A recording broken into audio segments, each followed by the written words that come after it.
Assalamu alaikum wa rahmatullah wa barakatuh, and welcome back to Real Talk with me, your host, live from Bradford, Yusuf Akoudi, and with me, joining me, Muhiba and Haris. MashaAllah, welcome back. Jazakallah khair for staying with it. We were talking on some of the cultural and I'd say Asian issues which we sometimes tend to sweep under the carpet and not address in our family homes, or we don't discuss openly, but we know it's there. These sort of vices are there and these things are there. So Muhiba, we were talking about peer pressure, culture and school and education, issues like drugs, alcohol misuse and substance misuse, which then leads to young teenagers going off the rail. What would you advise? What would you say? What do you want to say? So I think that the main problem is peer group pressure. Younger students often, the youth often get influenced, and they just get themselves into that bad crowd where they see themselves having to do bad stuff like drug use or alcohol, for instance. And yeah, I think that's peer group pressure is one of the major factors that influences. And do you think it's a growing problem that we have? Yeah, definitely.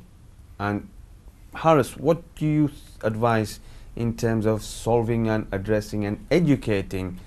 I mean, you've been through the system, you've been to primary school, high school, college now, hoping inshallah some nice university, but you've also been through maybe madrasa and masjid, and where's the gap? At home, in college, outside? What do you have to say? Well, I guess on the point of drug abuse and children, peer pressure, the thing is, at each year group, at each age group, we all need to be educated. But I think with problems such as this, such as drug abuse and peer pressure, the teaching, the educating needs to be mainly aimed at the younger people, because they're so easily influenced, because they may not know what is right and what is wrong. So I guess advice to organizations and stuff should be to reach out to young people, but to the young people themselves, for example, someone in year 6 moving into year 7, pick your friend group wisely. For someone going from our stage, second year A-levels to university, pick your friend group wisely, because your friends influence who you are. Your friends influence your character, who you're going to become. Who, obviously, if you're hanging around with the wrong people, then that's going to affect you. Is there such a thing as gangs and issues of this kind in colleges and high schools, should I say, in your experiences? And have you been cornered in an area or a zone where, hold on a second, if I'm not with this particular group of people, then I'm going to be ostracized or a loner, or maybe not even welcomed, and I'd feel out of place? Muhiba? Yeah, there is. I mean, in schools I've seen that there are two types of people. I mean, a good person who follows the rules, deeds and everything, good deeds, and then a bad person influences younger children, friends around them, getting them to do bad stuff. I mean, and they're seen as the more cooler people.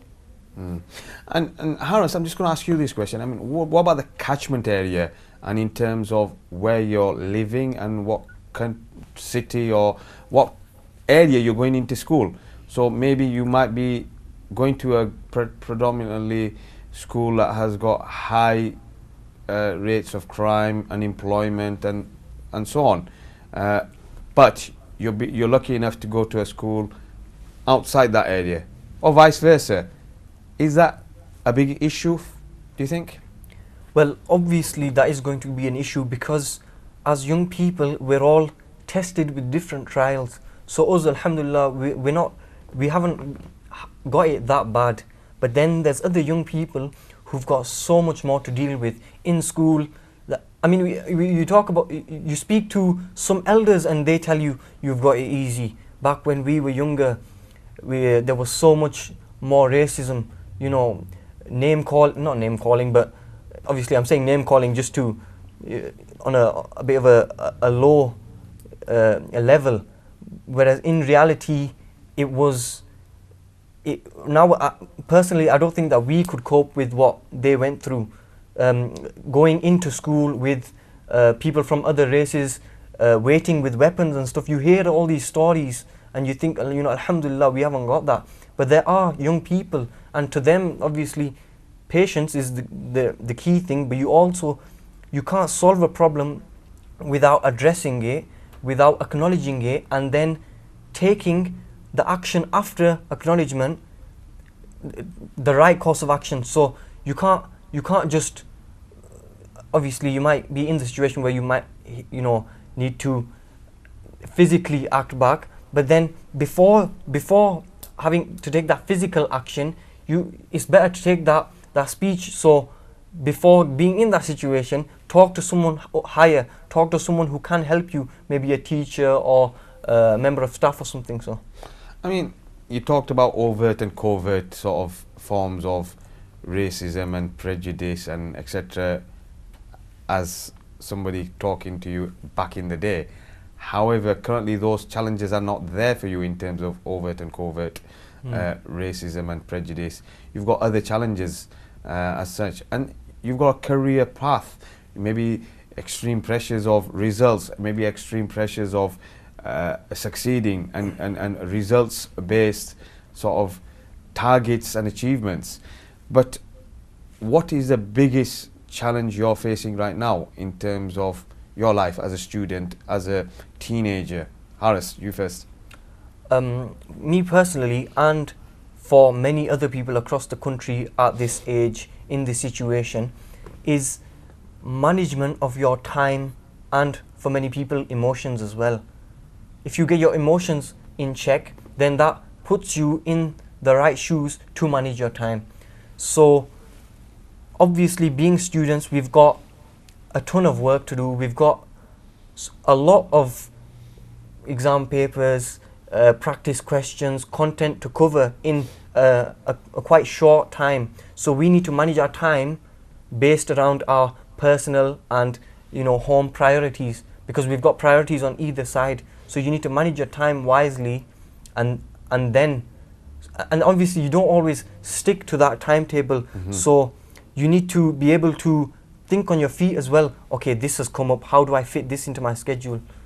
Muhiba, what do you think? Muhiba, I mean, I don't want you to basically answer the same question, but is there other issues like culture and religion that adds more of a pressure on you? I mean, yeah, there are religious sides. So like namaz, we need to make sure that as well as getting our schoolwork done, homework done, namaz is priority. I mean, we need to make sure. Is there any other cultural issues that you face as a young teenager, that maybe it's a clash between living in Europe and maybe issues of culture from maybe Asia? I mean, time management, yeah, socializing with friends.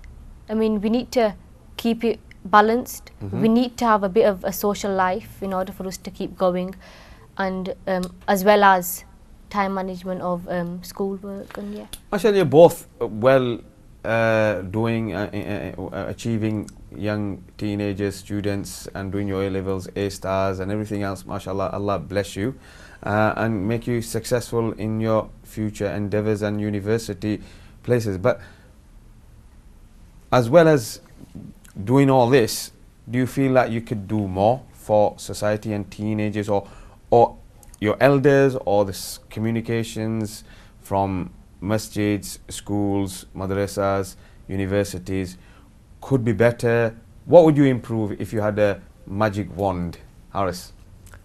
Well, a lot of the things that could be improved, they're not external. It's more of the attitudes of students, pupils in younger schools, because when they're facing a problem, they're not going to want to open up to anyone.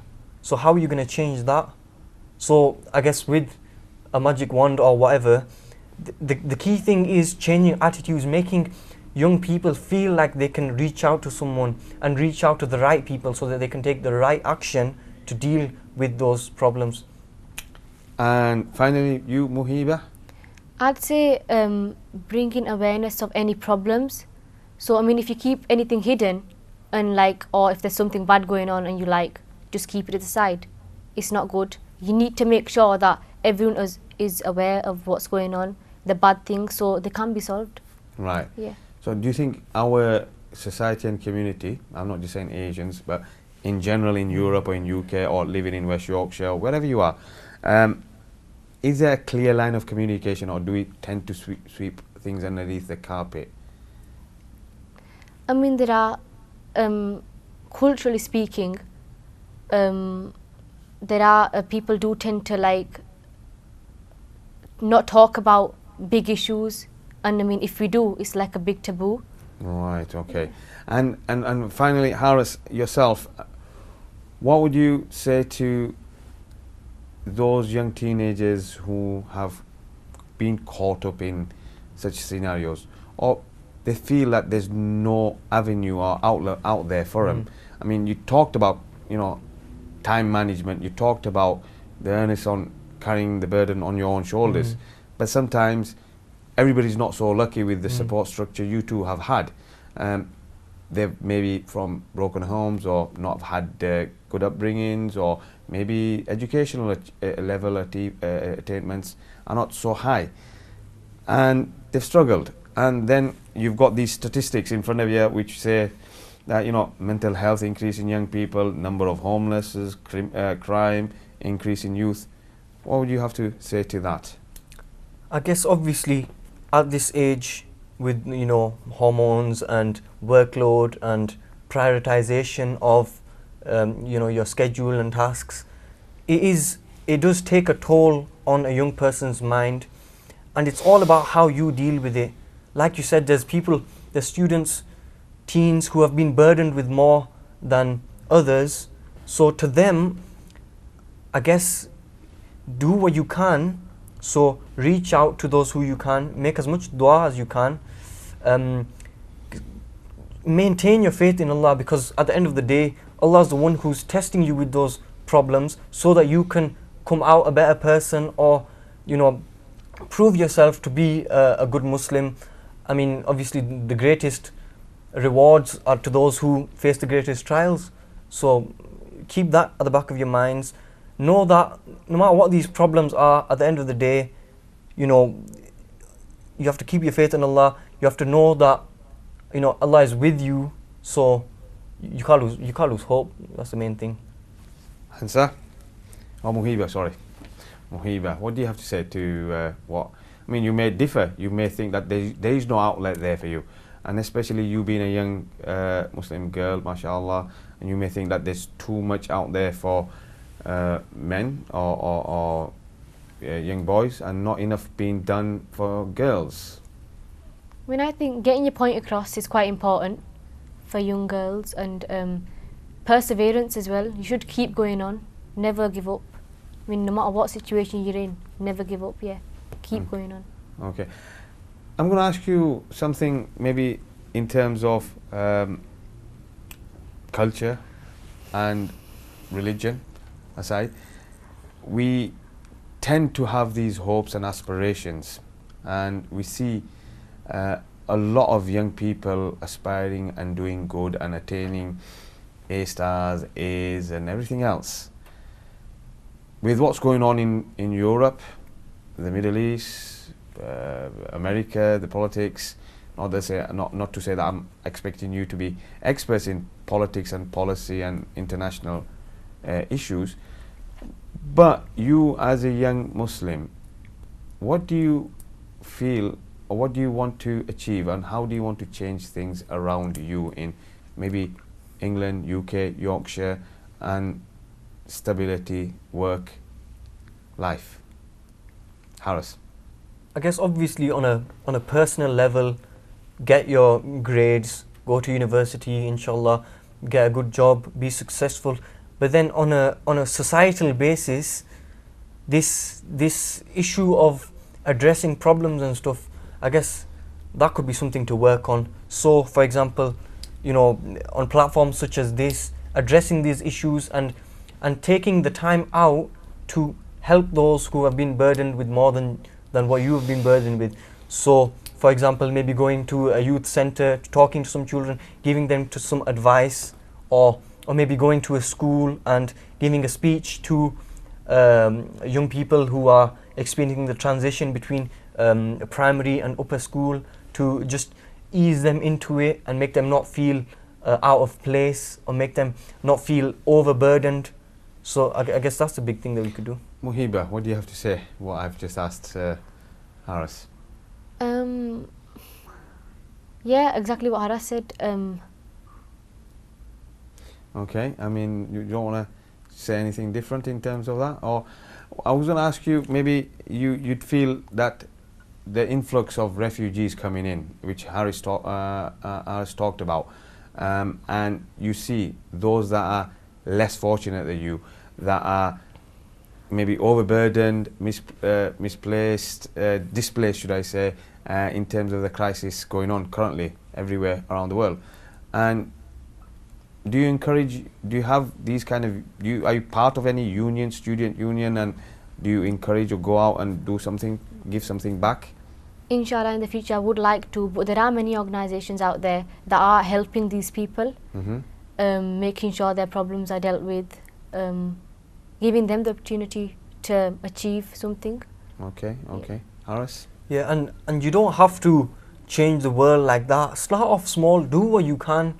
If you've got an hour free in a week, use that hour either to improve yourself as a person, or maybe manage your stress, deal with any problems that you've got, but then also make some time for other people. Even if it's something as small as a smile to someone, just to make their day a bit better than what it was. So I mean, obviously every act of kindness is charity, so we need to put that into practice rather than just saying it. Okay, thank you very much, Muhiba Ahmed and Haris Muhammad, for joining me. I'm going to be joined by some more young teenagers now. So I'm going to say goodbye and Jazakallah khair, and thank you, and I wish you all the best in your future education and roles, and Allah bless you and make you successful. Ameen Ya Rabbal Alameen. And we'll just go for a short break, and we'll be back with you shortly with two new lovely teenagers. See you soon.